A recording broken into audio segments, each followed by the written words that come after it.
Hello sleep seekers, it's Kerry Secker here. I am a paediatric sleep consultant and the founder of my unique sleep approach, Care It Out, and I am on a mission to share my sleep schizzer with you to get you informed and reassured about your small sleep, and also by sharing my caring sleep suggestions with you, I'm on a mission to get you to a settled night's sleep without control crying it out or tearing your hair out. And today I wanted to talk to you about the dreaded phrase, drowsy but awake. And I'm sure you don't need me to repeat this phrase back to you because you probably hear it all the time, more than once. But drowsy and awake is one of the phrases that you hear all too often. You've got to get them down drowsy but awake. They're not sleeping because they're going down not drowsy but awake. And I just wanted to reassure you that drowsy and awake, but awake, drowsy but awake is rarer than rocking horse poo. And this is because your little one has two natural sleep states, awake or asleep. And drowsy but awake isn't one of them. If you are sitting here and your little one, your small, is going down drowsy and awake, that's brilliant. If it's all working for you, I love a phrase. One of my favourites is if it's working, all is well. We don't need to change anything. However, if you are listening to this and it's resonating and there's a lot of frustration from you and your small at sleepiest times, trying to get to this elusive state, this video is for you. So, as I mentioned before, your little one has two sleep states, either drowsy and awake. And it's rare to get them drowsy because your small has these sleep cues, these innate sleep cues that help them drift off to sleep. And the younger your small, the more apparent they are.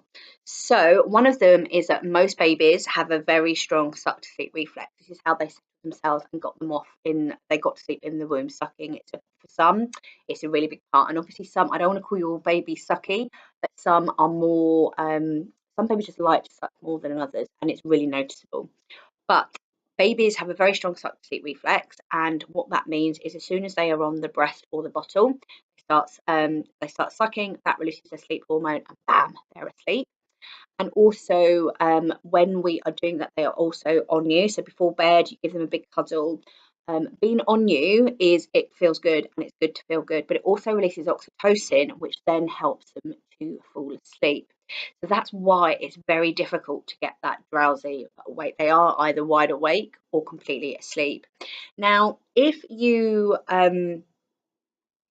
are at bedtime, you get to this point where you are trying to get this drowsy state, what is quite common is that we try and wake them or jiggle a bit to wake them up. And it seems that when I say it out like this, it sounds so counterproductive because that's all we want. It's all we ever want in life is for our smalls to sleep. But if they fall asleep, which is natural because at bedtime they've got that build up of melatonin, the sleep hormone, they start sucking. They suck to sleep, which releases the sleeping hormones, and they can't help but fall asleep, and then they are on you. If they fall asleep, which is what we want them to do, and then we jiggle or we try and wake them up to try and get them drowsy, quite rightly so, they get annoyed, and then you get a very annoyed baby on your hands. They start crying because they're like, "Oh, I was asleep. Why are you waking me up?" And then what happens is we try and get them, we calm them down again. That gets them off to sleep again, and then we try and jiggle them awake again, and it's like this bed balance trying to get them drowsy but awake, and that is what can cause the frustration, not only from you for you, but for your small, because they're like, just get me to sleep already. So when it comes to settling your little one to sleep, I very rarely use the phrase drowsy but awake. A big part of my role is to help parents get to a good night's sleep. So what I would like to share with you today is one, if falling asleep on you is not an issue and all is well at night, cuddling, rocking, holding, however you're getting your little one to sleep at night, it's no one else's bed business, and we don't have to get them to that elusive rare state of drowsy and awake. And if all is well, carry on. And my advice, suggestion, it's always suggestions, never should, is to hold them to sleep and then put them down. Just forget about the drowsy state because it's really difficult. It's so hard. We're fighting biology at that time of the night. However, if it isn't working and you are wanting to change how your little one goes down to bed, so I call that the bedtime boundaries. So bedtime boundaries is simply with me how your little one goes to bed. So feeding, rocking, on you, patting, shushing. If you are looking at changing a bedtime boundary, and this is more common if you are looking to change, getting your baby, transitioning them from sleeping on you into the cot. If you are doing this, it's never about getting them drowsy on you, getting them calm, and then putting them down. It's the other, it's the other end of that sleep seesaw. My role is to support you, to support your little one, so support you both.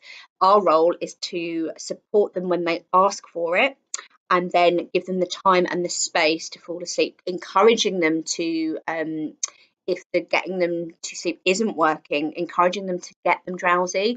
I call it the cot coax, even if a cot isn't involved.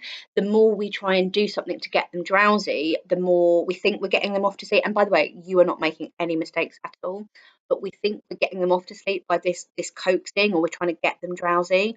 Our role isn't to get them drowsy. Our role is either to get them all the way to sleep on us, or and get them down if that's working for you. Or if we are looking at changing bedtime boundaries, or you want to transition them, it's the other end of the seesaw.